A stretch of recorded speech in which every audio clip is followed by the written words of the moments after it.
Que el Señor les bendiga, mis hermanos. Qué bendición, qué privilegio el poder estar nuevamente ante esta cámara y poder grabar algo para compartir con ustedes, para tener un tiempo de comunicación, un tiempo de reflexión en el cual podamos tomar nuestro pensamiento y dedicarnos a algo que nos separe un poco sobre lo que estamos viviendo. Una situación difícil a nivel nacional, incluso a nivel mundial, pero que para nosotros los cristianos, de acuerdo a la palabra de Dios, debe ser un motivo en el cual busquemos más al Señor, en el cual nos aferremos más de Él, en el cual podamos manifestar el amor unos para con otros.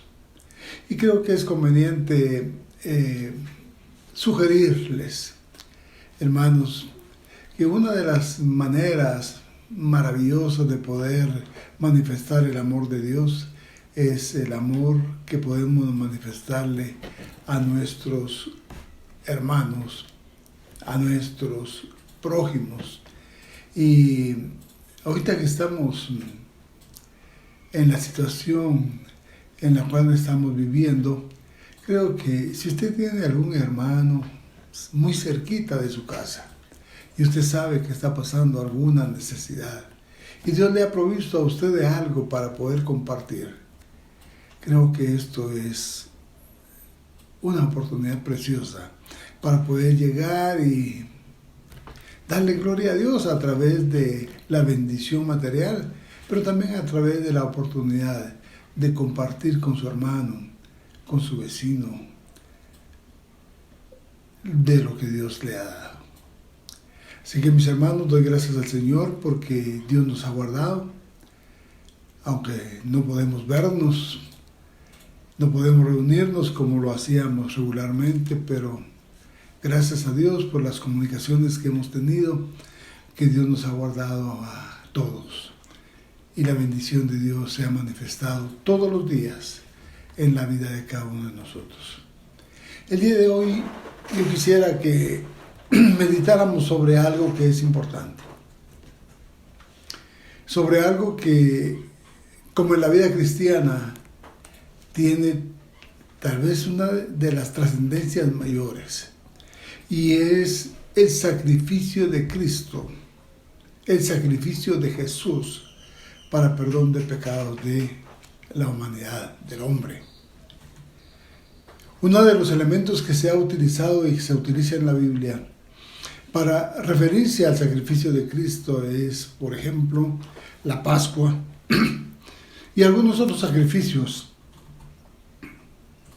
que solamente hicieron como un anuncio previo para anunciar ese sacrificio de Cristo. Cristo voluntariamente vino a morir por los pecados de la humanidad. Pero la pregunta que surge y que trataremos en alguna medida pequeña de tratar de responder es la siguiente. ¿Por qué tuvo que morir Jesús?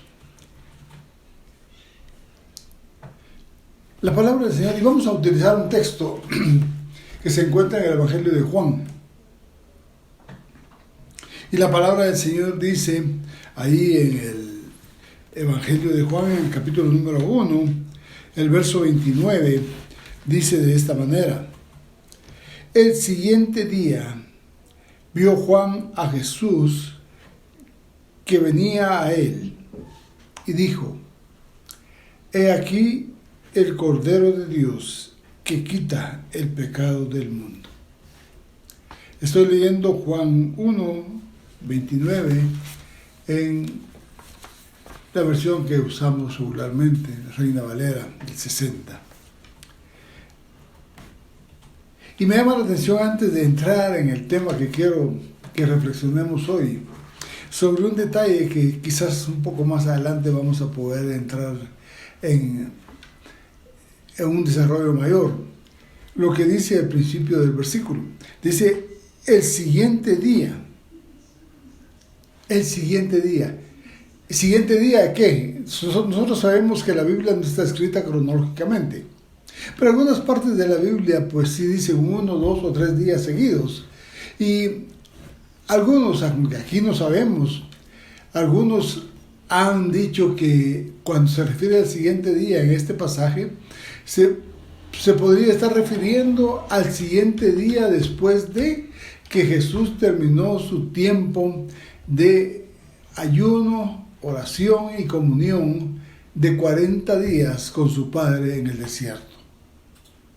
Si eso fuera cierto, y hay otras interpretaciones en relación a esto, pero si eso fuera cierto, me llama la atención, y por eso lo quise mencionar así rápidamente, sobre la forma en que Jesús tomaba su ministerio, la seriedad, la importancia que tenía para Jesús el poder hacer la obra que su Padre le había enviado. El siguiente día, dice. Oh, hermanos, cuántas veces nosotros, y esto es solo con una pequeña reflexión adicional, cuántas veces nosotros, hermanos, ponemos tantas objeciones, tantos obstáculos para dedicarnos a servir al Señor. Que muchas tareas, que muy cansado, que tengo un dolor de cabeza, que, bueno, cuántas cosas de excusas que utilizamos que nos separan del gozo de poder servir a Dios y la satisfacción de poder entregarnos al Señor de una manera presta, pronta, que sea nuestra prioridad. Y lo quise mencionar por la forma en que está escrito el pasaje. El siguiente día. Y lo voy a dejar hasta ahí. Pero dice, sigue diciendo el pasaje, el siguiente día vio Juan a Jesús que venía a él y dijo, he aquí el Cordero de Dios que quita el pecado del mundo.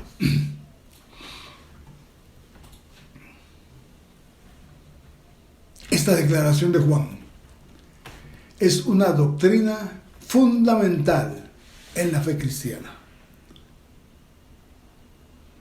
Es el sacrificio de Jesucristo que pagó la deuda, que pagó la pena por los pecados de la humanidad. Sin este acto de amor, sin este sacrificio voluntario de Cristo, como Hijo de Dios, la humanidad no tendría ninguna opción, ninguna esperanza de vida, ni acá ni después de la muerte. Pero vuelve la pregunta, ¿pero por qué fue necesario el sacrificio de Jesucristo? Y vamos a ver algunas cosas. En primer lugar, el Cordero sacrificial.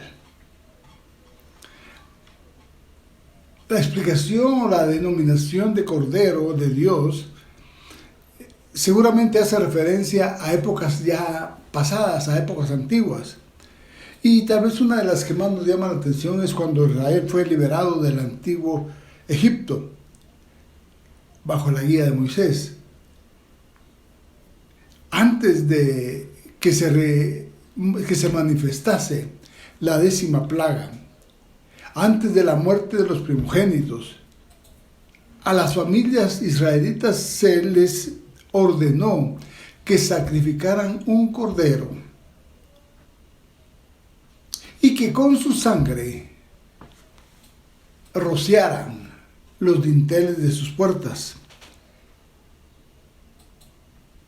Y a este cordero se le denominó el Cordero Pascual o el Cordero de la Pascua. Y Dios instituyó un recuerdo cada año para que no se olvidaran de esta situación el pueblo de Israel. Y fue conocido como la Pascua. Ahora, este cordero, si nosotros leemos la palabra del Señor, tenía algunas características especiales. Y hoy no voy a entrar en el detalle de estas características. Solamente quiero decir que no era un cordero que a usted se le ocurriera, sino era un cordero que tenía que llenar algunas características que Dios estaba requiriendo para poder enseñar al pueblo lo que vendría muchos años después en la persona de Cristo Jesús. Durante esa primera Pascua en Egipto, Dios estaba dispuesto, y esto es interesante, a aceptar la sangre del cordero, de ese animal, del cordero de la Pascua, en los dinteles de las puertas, a cambio de la vida de los primogénitos de las familias de Israel. Pero hay un detalle. A las familias que hubieran rechazado la oportunidad de identificarse a través de la sangre del cordero, seguramente no se les hubiera perdonado la vida. La sangre de este cordero les permitía a los israelitas escapar del castigo que iba a venir sobre la tierra de Egipto. Eso lo pueden leer, mis hermanos, en Éxodo capítulo 12, los versículos del 21 al 24. La Pascua debía de convertirse en una celebración anual en Israel, para que ellos estuvieran recordando continuamente cómo Dios los salvó de la muerte. Por supuesto, todas las experiencias en el Antiguo Testamento en relación al Cordero llevaban lecciones espirituales, llevaban enseñanza para el pueblo de Israel principalmente, y para nosotros y para los posteriores seguidores de Jesús.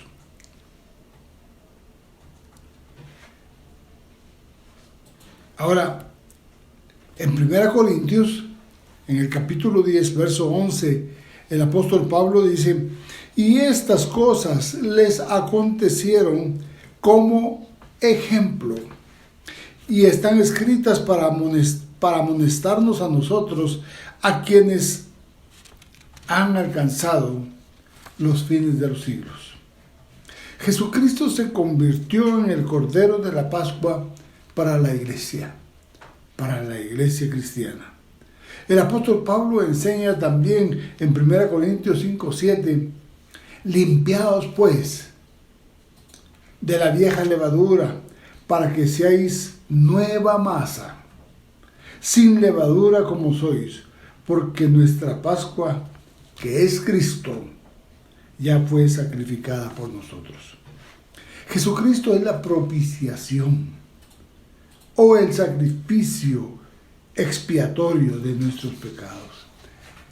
En la primera carta del apóstol Juan, en el capítulo 2, verso 2, dice: y Él es la propiciación por nuestros pecados, y no solamente por los nuestros, sino también por los de todo el mundo.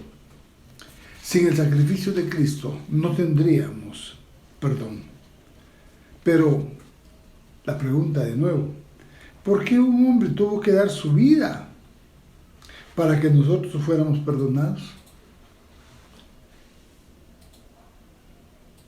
Para saber por qué, creo que es importante ir primero al Génesis,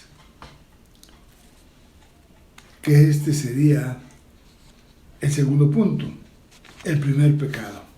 En Génesis capítulo 3 nos narra el primer pecado cometido por la humanidad, específicamente por Adán y Eva, comiendo del fruto prohibido del árbol del conocimiento del bien y del mal, que Dios les había advertido que si lo desobedecían, el castigo sería la pena de muerte.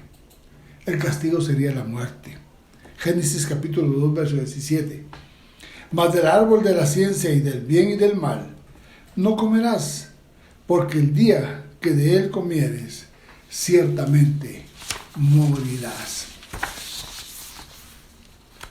Algo muy trascendental ocurrió cuando ellos cedieron ante el deseo, ante la astucia de la serpiente. No solamente tendrían que morir en algún momento, sino que fueron expulsados del jardín del Edén, y dice la palabra del Señor que fueron puestos ángeles en la entrada para que nunca más pudieran regresar.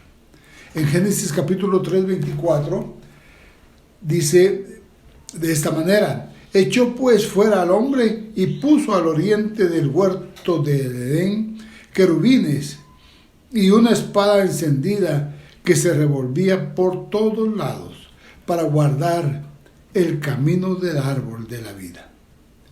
El acceso al árbol de la vida ya no era posible.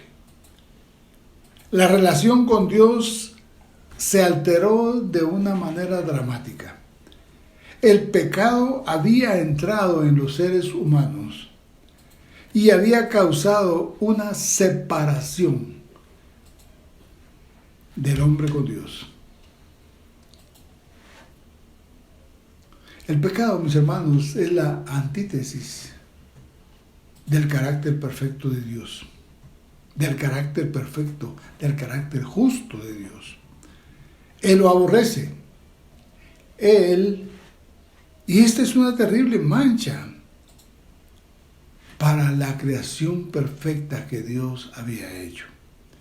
El pecado es la causa del dolor. El pecado es la causa del sufrimiento y de todos los males que a partir de esa fecha el mundo sufre. Un Dios justo, un Dios recto, no puede aceptar, no puede coexistir con el pecado. Y esta separación de la presencia de Dios es resaltada en la palabra del Señor a través de todas las ceremonias, de todos los rituales que Él mismo les enseñó a su pueblo.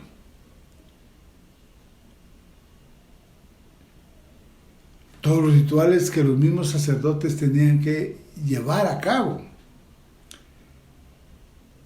El sitio principal de la adoración en el antiguo Israel estaba primeramente en el tabernáculo, luego en el templo, pero nadie estaba autorizado para entrar a la misma presencia de Dios, sino solamente el sacerdote. Nadie podía entrar al lugar santísimo donde estaba la presencia de Dios, excepto el sacerdote, el sumo sacerdote, y una vez al año. Y previo a eso él tenía que realizar una serie de rituales personales para lavar, para prepararse y poder entrar delante de Dios. Ahora, esta separación de la presencia de Dios con el hombre es relatada a través de todas estas ceremonias. Pero Dios revela el significado de la dimensión espiritual para los cristianos. En Hebreos capítulo 9, versículo 8, dice de esta manera: dando el Espíritu Santo a entender con esto que aún no se había manifestado el camino al lugar santísimo, entre tanto que la primera parte del tabernáculo estuviese de pie. ¿Cómo podría sanarse la brecha? ¿Cómo podría abrirse la brecha entre Dios y el hombre, entre Dios y la humanidad? ¿Cómo podríamos nosotros, los seres humanos, tener de nuevo una relación con el Santo Dios y disfrutar directamente en su compañía? ¿O cómo podríamos convertirnos en sus hijos e hijas espirituales y llamarlo Padre? Son tres preguntas que surgen. Y hermanos, tendríamos que entender que Dios no podía transigir con el pecado si no había sido perdonado. Isaías capítulo 59, verso 2 dice: pero vuestras iniquidades han hecho división entre vosotros y vuestro Dios, y vuestros pecados han hecho ocultar de vosotros su rostro para no oír. Nuestro justo Dios no puede pasar por alto la mortal enfermedad del pecado.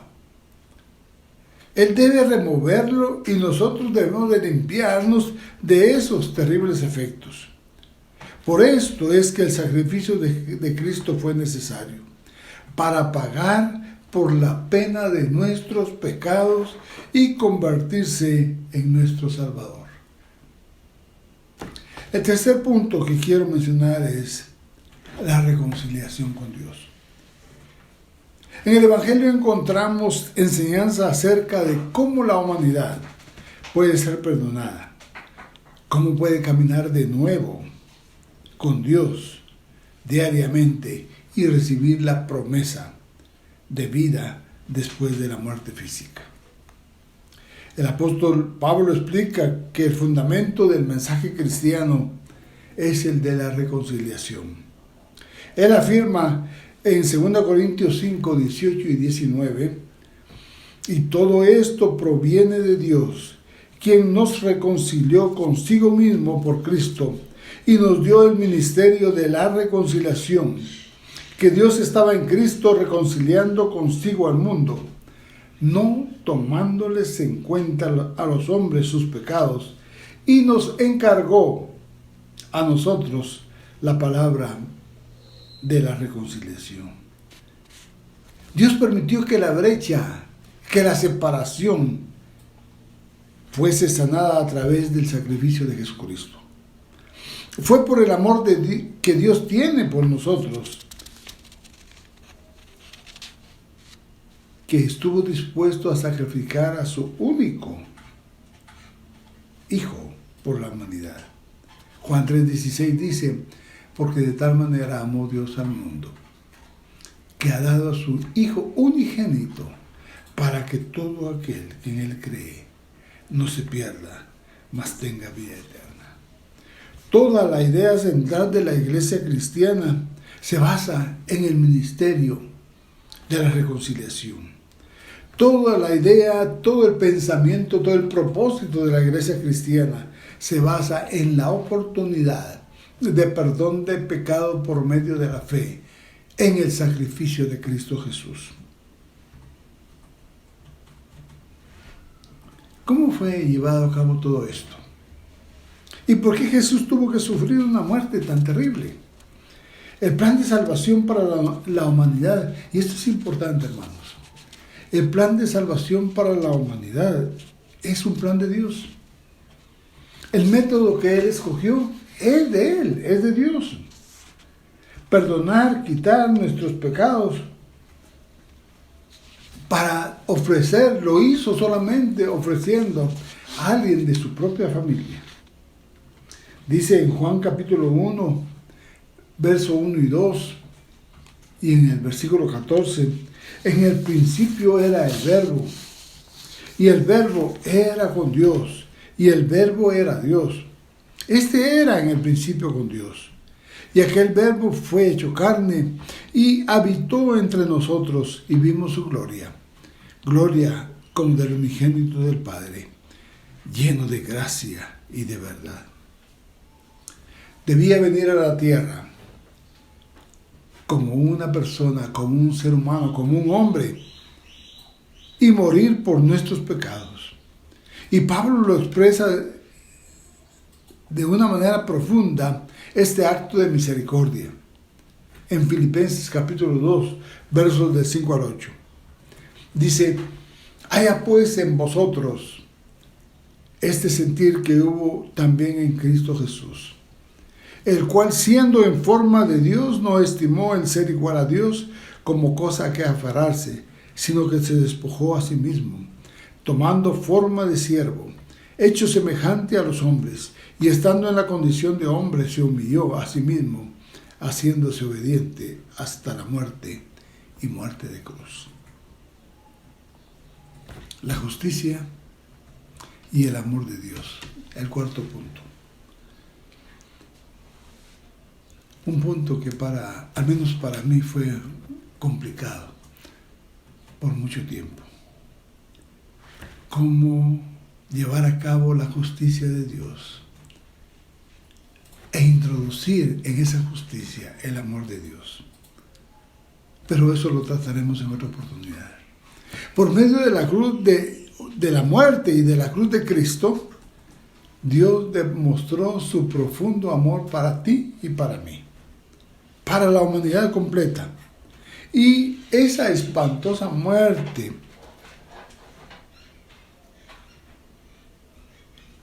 esa dura muerte, era para pagar la naturaleza tremenda del pecado.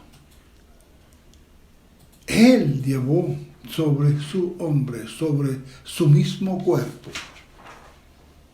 el pago de ese pecado que tú y yo hemos cometido. De haber afrontado los pecados de toda la humanidad. Y si Él hubiera hecho de una manera superficial, seguramente nunca habríamos entendido la magnitud de lo que significa el pecado delante de los ojos de Dios. Dios le tenía que dar la importancia, así lo entiendo, la trascendencia de lo que el pecado hace en relación a Dios. El pecado nos separa totalmente de Dios. Y por eso la palabra del Señor dice que el amor de Dios fue tan grande que dio a su Hijo unigénito para que todo aquel que en Él cree no se pierda, mas tenga vida eterna. Y Juan más adelante escribió en 1 Juan 4, 9 y 10: en esto se mostró el amor de Dios para con nosotros, en que Dios envió a su Hijo unigénito al mundo para que vivamos por Él. En esto consiste el amor, no en que nosotros hayamos amado a Dios, sino en que Él nos amó a nosotros y envió a su Hijo en propiciación por nuestros pecados. Jesucristo estaba totalmente comprometido a sacrificarse para demostrar su amor por nosotros. También, como se lo enseñó a sus discípulos, antes de ofrecerse a Él como el perfecto Cordero Pascual, Él dice: nadie tiene mayor amor que esto, que uno ponga su vida por sus amigos. Y el apóstol Juan también, refiriéndose a este mismo hecho, dice: en esto hemos conocido el amor, en que Él puso su vida por nosotros. También nosotros debemos poner nuestra vida por los hermanos.